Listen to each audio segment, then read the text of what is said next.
जय हिंद दोस्तों, स्वागत है आपका इंजीनियर्स कक्षा में और मैं हूं हरदीप सिंह। पिछले लेक्चर में हमने समझा था कि जो सीमेंट बनाने के लिए जो हमारे पास रॉ इंग्रेडिएंट्स होते हैं वो कौन से होते हैं, ठीक है, जिसके अंदर लाइम, सिलिका, एल्यूमिना, मैग्नीशिया, ये सारे हमने पिछले लेक्चर में पढ़े थे। जिसके अंदर मेजर कॉन्स्टिट्यूएंट जो था सीमेंट का वो था लाइम, जो कि 62% पाया जाता था, ठीक है। और नेक्स्ट था सिलिका, वो था जो 22% पाया जाता था। अब ये सारे जो रॉ मटेरियल हैं इनका हम आगे क्या करते हैं, ठीक है, मतलब इसके आगे जो प्रोसेस है वो बर्निंग प्रोसेस है, एक मिक्सिंग प्रोसेस, कैसे कैसे इसको आगे हम बढ़ाते हैं, इस रॉ मटेरियल को कैसे यूटिलाइज करते हैं, तो वो समझते हैं। तो आज का लेक्चर जो है वो है मैन्युफैक्चरिंग ऑफ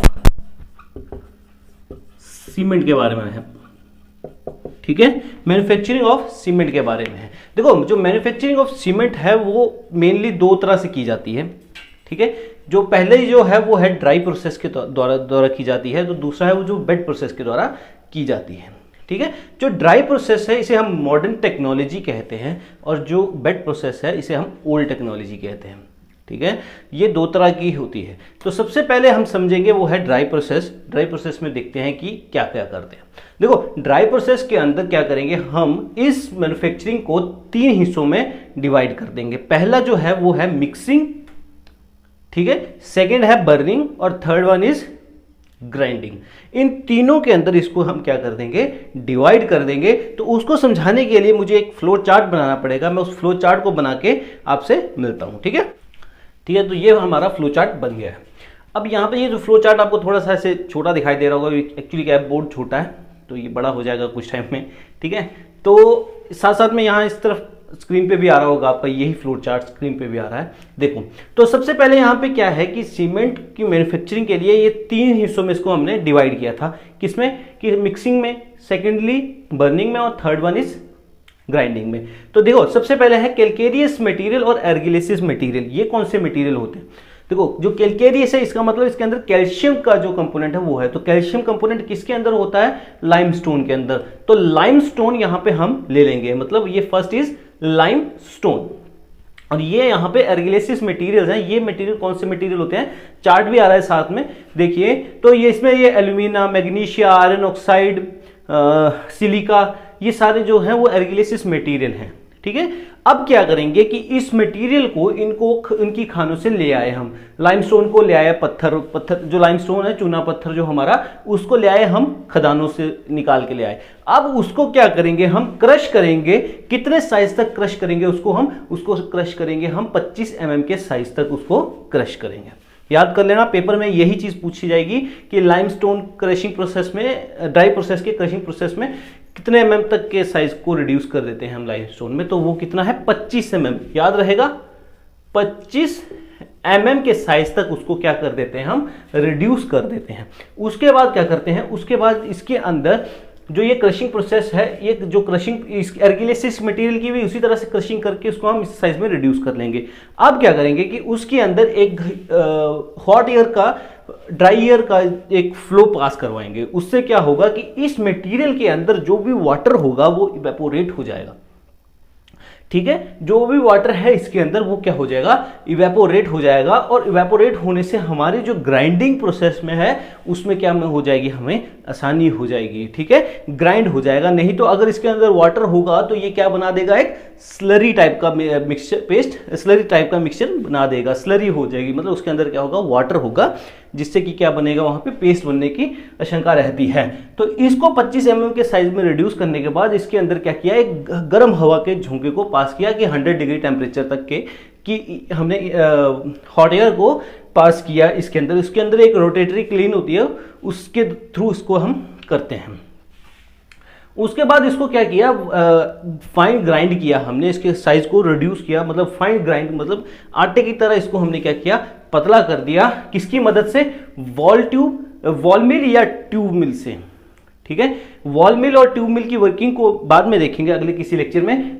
फिलहाल इतना समझ लो कि ball mill and tube mill are used to grind the clinker of the cement और the raw material of cement, ठीक है। उसके बाद क्या करेंगे, जब ये प्रोसेस हो जाएगा फाइन ग्राइंड, यहां पे एक सोचने वाली देखने वाली बात यह है कि जो लाइमस्टोन कैल्केरियस मटेरियल और silica, alumina, magnesia, iron oxide, alkali, ये कौन से हैं? एर्गिलेसिस मटेरियल, जिसको हम क्या कहते हैं? क्ले भी कहते हैं। ठीक है, क्ले भी, क्ले।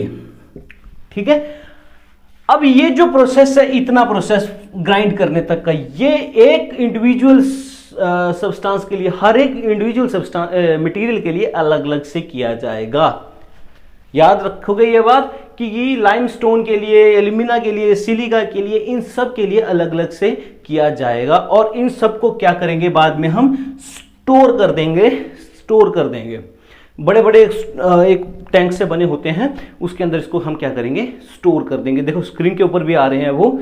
ठीक है, उसके बाद क्या करेंगे? उसको स्टोर करने के बाद अब है नेक्स्ट प्रोसेस में क्या है कि जैसे आपने समझो कि 100 ग्राम आपने क्या बनाना है? सीमेंट बनाना है। 100 ग्राम क्या बनाना है आपने? सीमेंट बनाना है।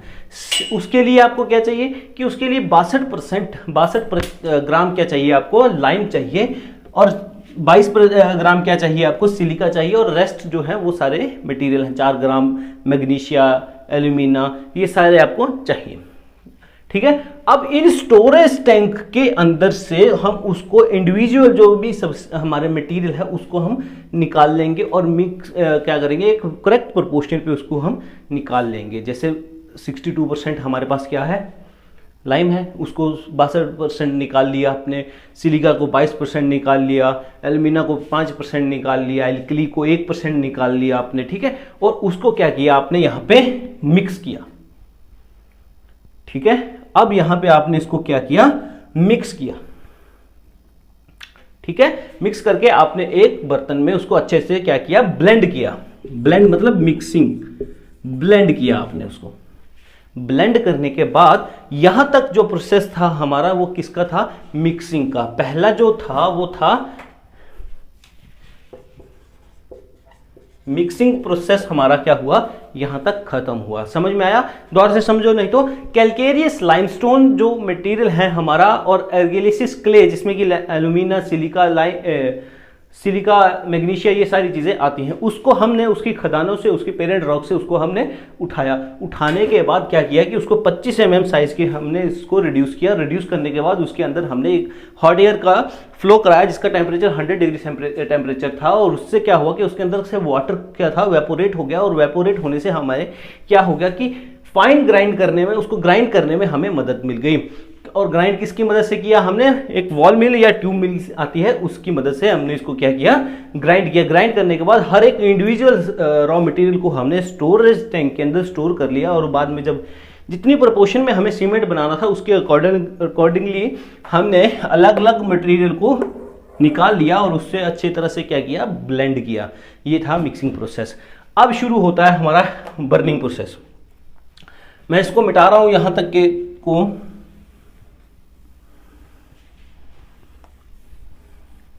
अब ये जो मटेरियल है यहां पे शुरू होता है नेक्स्ट जो सेकंड प्रोसेस है हमारा, दैट इज बर्निंग। बर्निंग शुरू होता है हमारा। तो बर्निंग से क्या होता है कि देखो 100 डिग्री की टेम्परेचर तक तो वैसे ही हमने इसको पहले ही हीट अप किया था। अब यहां पे हमें 100 से मतलब 0 से इसको 850 से लेके 900 डिग्री टेम्परेचर तक इसको हमें क्या करना है? हीट करना है। 5 स्टेज हीटिंग बोलते हैं जिसे हम। ठीक है, 5 स्टेज मतलब धीरे धीरे धीरे धीरे धीरे उसके टेम्परेचर को क्या करना है? हमें राइज करना है। ठीक है, और ये प्री हीटिंग क्यों कर रहे हैं हम? वो इसलिए कर रहे हैं जैसे जैसे इसका टेम्परेचर बढ़ता जाएगा। अगर आपने लाइम पिछला लेक्चर सुना होगा तो उसमें लाइम स्टोन से लाइम कैसे बनाते हैं हम, तो आपको समझ में आ जाएगा कि ये हीटिंग प्रोसेस हमने क्यों किया। ठीक है, अगर नहीं देखा है तो आई बटन पे आ रहा है, उसको जाके देखिएगा। प्री हीटिंग की हमने, और ये क्यों की? क्योंकि यहां पे हमें क्या कौन सा प्रोसेस यहां पे हुआ? यहां पे जो हुआ वो हुआ कैल्सिनेशन हुआ रॉ मटेरियल का। ठीक है, अगर कैल्सिनेशन का मतलब आपको नहीं पता है तो अभी भी पिछले लेक्चर में जाओ और उसको देखो। कैल्सिनेशन हमने बहुत अच्छे से समझा है वहां पे। कैल्सिनेशन एक ऐसा प्रोसेस है जिसके अंदर से किसी भी रॉ मटेरियल के अंदर से हम क्या कर लेते हैं? कार्बन डाइऑक्साइड को एक्सट्रैक्ट कर लेते हैं, उसके अंदर से कार्बन डाइऑक्साइड को खत्म कर देते हैं। जैसे कैल्शियम कार्बोनेट था जो लाइमस्टोन था, उसके अंदर से हमने उसको हीटअप किया और हीटअप करने के बाद उसके अंदर से क्या निकाल दिया हमने, कैल्शियम कार्बन डाइऑक्साइड बाहर निकाल दी, तो वो क्या बन गया, कैल्शियम ऑक्साइड बन गया कैल्शियम कार्बोनेट से, मतलब लाइमस्टोन से वो क्या बन गया, लाइम बन गया। ठीक है, तो ये प्री हीटिंग का मतलब ये होता है कि उसके अंदर कैल्सिनेशन प्रोसेस होते हैं मटेरियल के अंदर से, उसके अंदर से हम कार्बन डाइऑक्साइड को बाहर निकाल देते हैं, जिससे कि लाइम क्या बन जाता है हमारा, लाइमस्टोन क्या बन जाता है, लाइम बन जाता है। उसी तरह से अदर मटेरियल्स भी अपने अपने प्रोपोर्शन में आ जाते हैं। अब यहां पे प्री हीटिंग कर दी, 900 डिग्री की टेम्परेचर पे आपने इसको ले गए। नेक्स्ट जो था वो था मेन जो बर्निंग जोन, जो फायरिंग जोन था हमारा, जो क्लीन का टेम्परेचर होता है वो कितना होता है, 1600 डिग्री टेम्परेचर होता है। याद रखना, पेपर में ये पक्का पूछा जाता है। प्री हीटिंग का टेम्परेचर पूछ लिएगा आपसे, या आपसे ये पूछ लेगा कि सीमेंट क्लीन के अंदर मैक्सिमम टेम्परेचर कितना होता है। तो कहीं बुक पे आपको 1550 मिलेगा, कहीं पे 1600 मिलेगा। तो ये मैक्सिमम बुक्स जो मैंने देखी हैं उसके अंदर 1600 मिलेगा आपको। ठीक है, 1600 डिग्री टेम्परेचर के ऊपर क्या होगा, जब 900 डिग्री तक तो ये कैल्सिनेशन प्रोसेस हुआ। अब यहां पे क्या होगा कि कैल्सिनेशन से लाइमस्टोन लाइम बन गया। ठीक है, अब देखो जब लाइमस्टोन लाइम बन गया तो क्या हुआ, 900 से 1600 डिग्री के टेम्परेचर के बीच में क्या हुआ ऐसा, 900 से 1600 डिग्री के टेम्परेचर में जो आपका लाइम था और जो आपका क्ले थी, ठीक है, वो आपस में रिएक्ट कर गए। वो आपस में क्या कर गए, रिएक्ट कर गए। उस रिएक्शन से क्या हुआ कि जो लाइम था, ठीक है, उसके अंदर क्या मौजूद था, कैल्शियम। उस कैल्शियम ने जो इसके अंदर क्ले के अंदर एल्यूमिना थे, या वो एल्यूमिना थे, सिलिका थे, उसके साथ उसने क्या किया, रिएक्शन कर दिया और वहां पे क्या बना दिया, कैल्शियम सिलिकेट बना दिया और कैल्शियम एल्यूमिनेट बना दिया। ठीक है, 900 डिग्री से 1600 डिग्री के टेम्परेचर के बीच में क्या हुआ कि जो लाइमस्टोन था उसका मेजर कंपोनेंट कैल्शियम था। उस कैल्शियम ने क्या किया, जो एर्गिलेसिस यानी क्ले में के कंपोनेंट जैसे एल्यूमिना, सिलिका, इस सब के साथ जाके वो क्या कर गया, रिएक्ट कर गया। और उस रिएक्शन से उसने क्या बना दिया, कैल्शियम सिलिकेट बना दिया, कैल्शियम एल्यूमिनेट बना दिया। और ये दो कंपोनेंट जब इंडिविजुअल एक साथ जले, ठीक है, जब एक साथ इनका फ्यूजन हुआ तो वहां पे इसने क्या बना दिया, क्लिंकर बना दिए। वहां पे ये यहां पे इसने क्या बना दिए, क्लिंकर बना दिए। प्री हीटिंग की, प्री हीटिंग से कैल्सिनेशन हुआ, उसको सीधा स्टोर किया, स्टोर से या सीधा रोटेटरी में उसने इसको क्या कर दिया, फीडअप कर दिया। और उससे क्या हुआ, अभी जो बताया है कि वहां जो लाइम और जो क्ले थे कंपोनेंट, वो आपस में क्या कर गए, रिएक्ट करके वहां पे उसने बना दिया कैल्शियम सिलिकेट बना दिया, और वहां पे दूसरा क्या बना दिया, कैल्शियम एल्यूमिनेट बना दिया। जिसने क्या हुआ, जब ये दोनों कंपोनेंट आपस में फ्यूजन हुआ, इन दोनों सब्सटेंस का एक साथ फ्यूजन हुआ, तो वहां पे उसने क्या बना दिया, एक हार्ड स्ट्राटा बना दिया, हार्ड एक कंपोनेंट बना दिया सीमेंट का, जिसे हम क्या कहते हैं, क्लिंकर कहते हैं। स्क्रीन के ऊपर देखिए वो आ रहे होंगे।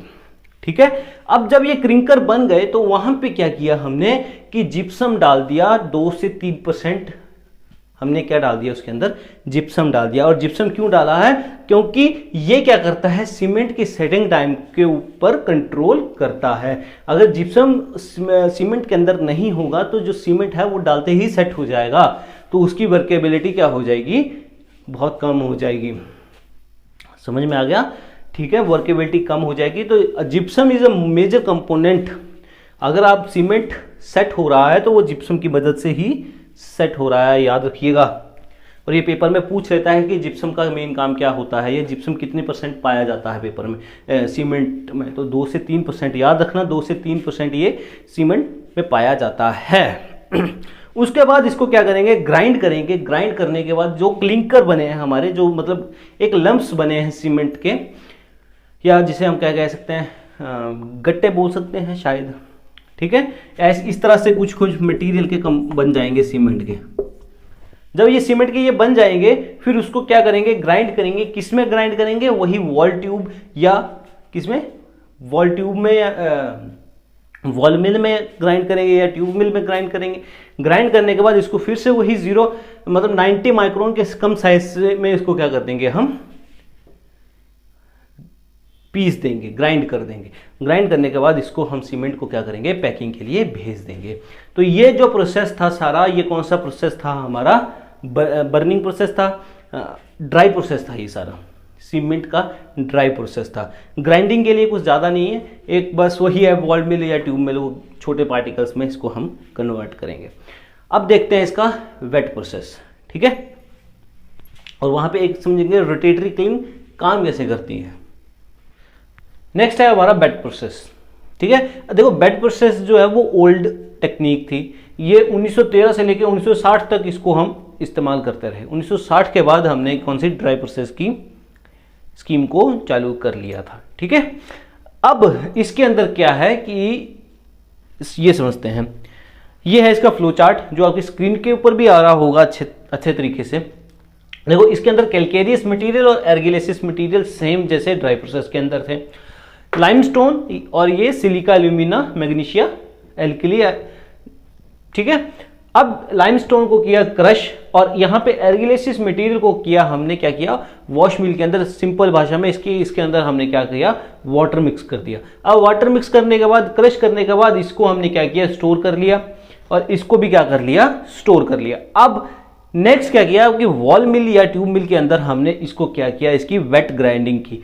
वेट ग्राइंडिंग क्योंकि कैसे हुई, क्योंकि इसके अंदर क्या था, वाटर था, और वाटर और ये लाइमस्टोन को मिला के हमने यहाँ पे क्या किया, जब इसकी मिक्सिंग की, जब आप आटे को और पानी को मिलाते हो तो उसके अंदर आप उसकी ग्राइंडिंग करते हो, अच्छे से इसको गूंथते हो, तो वहां पे क्या बन जाती है, स्लरी बन जाती है।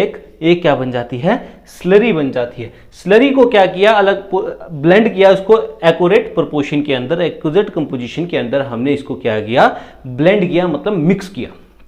मिक्स करने के बाद इसको क्या किया, इस जो स्लरी थी उस स्लरी को हमने क्या किया, एक स्टोरेज टैंक में, बड़े बड़े स्टोरेज टैंक आते हैं जैसे देखो स्क्रीन के ऊपर आ रहा है, इसके अंदर क्या किया हमने, इसको स्टोर करके रख लिया। अब नेक्स्ट क्या था कि वही प्री हीटिंग स्टेज थी। प्री हीटिंग में अब यहाँ पे रोटेटरी क्लीन का काम है, ठीक है। अब रोटेटरी क्लीन के अंदर क्या होता था ये देखते हैं। देखो अब यहाँ पे बर्निंग प्रोसेस स्टार्ट हो गया। अब स्क्रीन के ऊपर एक डायग्राम आ रहा होगा, ये है रोटेटरी क्लीन, ठीक है। इसके बारे में समझते हैं। ये जो रोटेटरी क्लीन है ना आपकी, ये बनती है स्टील ट्यूब से बनती है, स्टील से बनती है यानी, ठीक है। और इसका जो डाया है वो, जो ये गोलाई के अंदर इसका जो डाया है वो होता है 2.5 से 3 मीटर तक, इसका क्या होता है, ये डाया होता है। और अगर इसकी लेंथ वाइज मैं बात करूं, लेंथ वाइज इसकी बात करूं तो ये वेरी करती है कितने से, 90 मीटर से लेके 120 मीटर तक ये क्या करेगी, वेरी करेगी, ठीक है। अब एक और चीज है यहाँ पे, अगर आप इस डायग्राम को देखो तो ये जो रोटेटरी क्लीन है एक स्लोप के अंदर है, ठीक है, स्लोप के अंदर है। और ये कितनी स्लोप पे रखते हैं इसको, 1/25 की स्लोप पे रखते हैं या 1/30 की स्लोप में रखते हैं। इस स्लोप को हम क्या बोलते हैं, ग्रेडियंट बोलते हैं। इस स्लोप को क्या बोलते हैं, ग्रेडियंट बोलते हैं। तो यहां आए वापस जल्दी, देखो ग्रेडियंट का मतलब क्या होता है, ये यहां तक मैं इसको मिटा रहा हूं। ग्रेडियंट का मतलब क्या होता है, उसके लिए आपको मैं एक एग्जांपल देता हूं परफेक्ट। फ्लाईओवर आप सभी ने देखे होंगे, फ्लाईओवर बन, तो आपने देखा होगा कि एक फ्लाईओवर को, अगर फ्लाईओवर बनता है तो कुछ इस तरह से वो बनता है, ठीक है। मतलब कहीं एक यहां से फ्लाईओवर चढ़ता है तो दूसरी तरफ क्या करता है, ये उतरता है, ठीक है। तो ये ग्रेडियंट का एग्जांपल है। कैसे कि इसने बोला है कि जो स्लोप है वो है 1/25 या 1/30, 1/30, ठीक है। इसका मतलब कि अगर 1 मीटर ये ऊपर वर्टिकल डिस्टेंस को कवर करेगा, ठीक है, तो इसको 25 मीटर हॉरिजेंटली भी कवर करना पड़ेगा, ठीक है। ये जो स्लोप है 1 मीटर की वर्टिकल डिस्टेंस को कवर करने के लिए इसको 25 मीटर का हॉरिजेंटली वर्टिकल डिस्टेंस को क्या करना पड़ेगा, कवर करना पड़ेगा। इसको क्या बोलते हैं हम, ग्रेडियंट बोलते हैं। 1/25 या 1/30 की स्लोप में इसको हम रखते हैं। देखो तो आ जाओ फिर वापस डायग्राम के ऊपर। अब यहाँ पे क्या है, अब इसके पोर्शंस की बात करते हैं। तो देखो सबसे पहले अगर बात की जाए, हाँ एक और बात कि ये कितने आरपीएम पे घूमता है। रोटेटरी क्लीन इसे इसलिए बोलते हैं क्योंकि ये क्या करता है, रोटेट करता है। रोटेटरी क्लीन इसलिए बोला जाता है इसको क्योंकि ये रोटेट करता है। तो ये कितने रोटेशन पे घूमता है, कितने आरपीएम पे, 1 to 3 आरपीएम पे ये घूमता है। मतलब 1 to 3 रोटेशन पर मिनट के हिसाब से ये क्या करेगा, घूमेगा। ठीक है, अब चलो देखो, अब क्या है कि सबसे ऊपर का इसके पोर्शन को देखो तो यहां पे क्या करता है कि यहां पे लिखा है देखो, from storage tank. From storage tank मतलब यहां पे जो स्लरी का क्या है, ये जो पोर्शन है ये उस स्टोरेज टैंक के साथ अटैच्ड है जहां पे स्लरी को हमने क्या कर रखा है, स्टोर कर रखा है। ठीक है, अब यहां पे स्टोर आगे है स्लरी इनलेट। इसके अंदर क्या हुआ, स्लरी को हमने भेज दिया, जो हमने स्लरी बनाई थी उसके अंदर इसको भेज दिया। बट उसके नीचे एक और चीज है, रिफैक्ट्री लाइनिंग। चलो इसको बाद में समझते हैं। उसके बाद है कि ड्राई जोन। ड्राई जोन के अंदर क्या है, मतलब ड्राई जोन इसका नाम है ड्राई जोन, बट इसके अंदर भी टेम्परेचर होगा। ठीक है, तो इसके अंदर कितना टेम्परेचर होगा, समझ लो कि 1 से 100 डिग्री या 200 डिग्री इसके अंदर टेम्परेचर है। और इस टेम्परेचर पे क्या होगा कि आपकी स्लरी के अंदर, जो उस स्लरी के अंदर है, वो वाटर क्या कर जाएगा, इवेपोरेट कर जाएगा। उस स्लरी में से पानी बाहर निकल गया। अब जब पानी बाहर निकल गया तो ये क्या करेगा, थोड़ा सा और नीचे जाएगा। ठीक है, अब ये अगर इसके अंदर से देखो, आपके घर में अगर जैसे बोलूं मैं तो, अगर मिट्टी है और मिट्टी से अगर आप पानी को इवेपोरेट कर दो, मिट्टी सूख के क्या बन जाती है, एक हार्ड लंप बन जाती है, स्लम्प बन जाती है। उसके बाद आपने क्या किया, उस मिट्टी को जो हार्ड बन गया था उसको क्या किया आपने, एक थोड़ा सा और नीचे धकेला। वहां पे टेम्परेचर कितना था, 200 से 900 डिग्री तक या 1000 डिग्री तक का टेम्परेचर इसका वहां पे क्या था, टेम्परेचर था। उस टेम्परेचर पे क्या हुआ कि जो आपकी जो मटेरियल के अंदर जो कार्बन डाइऑक्साइड थी वो क्या होगी, इवेपोरेट होगी। यानी वहां पे कौन सा प्रोसेस हो गया, आपका कैल्सिनेशन प्रोसेस वहां पे हो गया। अब वहां पे जब कैल्सिनेशन प्रोसेस हो गया तो वहां पे जो प्रोडक्ट निकल के आया हमारा, उसको हम क्या बोलते हैं, नोडल्स बोलते हैं। क्या बोलते हैं, नोडल्स बोलते हैं। ठीक है, नोडल्स के नोडल बन गए। अब ये नोडल जो था इसको हमने नेक्स्ट जो है आपका बर्निंग जोन, इस बर्निंग जोन में आपने इसको क्या किया, भेज दिया। ठीक है, आपने इस बर्निंग जोन में इसको क्या किया, भेज दिया। अब इस बर्निंग जोन के अंदर टेम्परेचर कितना था आपका, 1600 डिग्री तक का टेम्परेचर इसके अंदर था। अब इस टेम्परेचर पे क्या हुआ, जो ये आपका नूडल्स थे ये किस में कन्वर्ट हो गए, इस जो एक बर्निंग जोन, इसको फायरिंग जोन भी बोला जाता है। अब इसके अंदर क्या हुआ कि आपका जो नूडल्स थे वो किस में कन्वर्ट हो गए जाके, जब ये बर्न हुए तो ये किस में कन्वर्ट हो गए जाके, एक हार्ड ग्रीनिश प्रोडक्ट में कन्वर्ट हो गए। एक हार्ड ग्रीनिश प्रोडक्ट में कन्वर्ट हो गए और उस प्रोडक्ट को हम क्या बोलते हैं, क्लिंकर बोलते हैं। ठीक है, हार्ड लम्प्स बन जाते हैं, ये सीमेंट का हार्ड लम्प्स बन जाते हैं। तो उस प्रोडक्ट को क्या बोलते हैं, हम क्लिंकर बोलते हैं। और इस क्लिंकर को बाद में हमने कहाँ भेज दिया, कूलिंग प्रोसेस में भेज दिया। बट उससे पहले इसके अंदर हमने क्या किया, जिप्सम डाला। 2 से 3% इसके अंदर क्या डाला, हमने जिप्सम डाला। और जिससे क्या हुआ कि इसका सेटिंग, इनिशियल सेटिंग टाइम को हमने क्या क्यों डाला था, ताकि हम इसके इनिशियल सेटिंग टाइम को क्या कर सकें, कंट्रोल कर सकें। ठीक है, अब जिप्सम डाल दिया। जिप्सम के बाद इसको कहाँ भेज दिया आपने, कूल होने के लिए कूलर्स में भेज दिया। अब वहां से ये कूल होके आया, टेम्परेचर कितना रह गया, यही 60-70 डिग्री का इसके अंदर क्या रह गया, टेम्परेचर रह गया। अब इसको आपने क्या किया, ग्राइंड किया। आपने इसको क्या किया, ग्राइंड किया, प्रॉपर ग्राइंड कर दिया, ताकि इसके जो साइज था वो कितना रह जाए, 90 माइक्रोन से भी कम हो जाए। ठीक है, और उसके टेम्परेचर के बाद 90 माइक्रोन के टेम्परेचर के बाद आपने इसको क्या किया, पैकिंग के लिए प्लांट में भेज दिया। ठीक है, तो ये था बेड प्रोसेस। अब इसके अंदर एक है रिफैक्ट्री लाइनिंग। देखो, ठीक है, अब रिफैक्ट्री लाइनिंग के बारे में हम थोड़ा सा समझते हैं।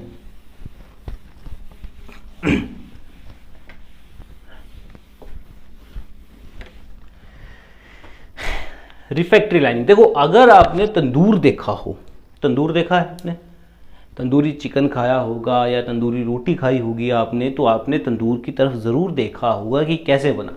तो अगर आप उसके टॉप व्यू को देखो तो इस तरह से कुछ होता है वो।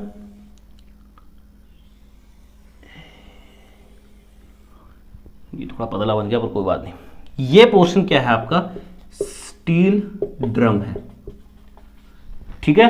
ये टॉप व्यू दिखा रहा हूं आपको मैं।